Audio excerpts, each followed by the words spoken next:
guys, after 2 days na Valentine's guys, ito na ang aking Valentine's bouquet. Malapit na siyang guys malanta. Ang 3 roses, 1, 2, 3. Ayun na guys na nagsisimbolo ng today, tomorrow, at forever. Ay malapit na siya malanta guys.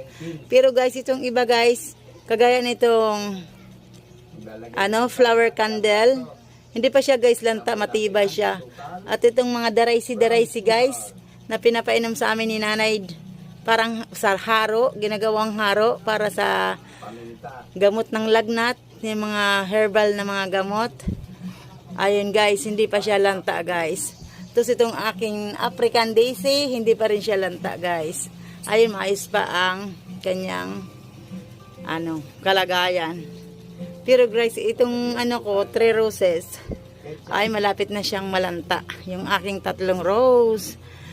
Ayun na guys ang akin Valentine's bouquet. Ayun na guys.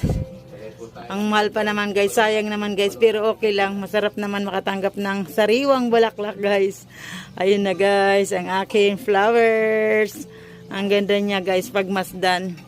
Ang ginagawa ko guys, binababad ko lang siya sa tubig kasi sayang naman ang 700 pesos na binili sa akin ng asawa ko. Ang kanyang Valentine's bouquet sa akin guys. Kaya ayun na guys. Babad-babad ko na lang bukas. Ay mamaya ulit. Katapos ng aking video ay ibababad ko na naman ulit guys sa tubig. Kasi sayang naman.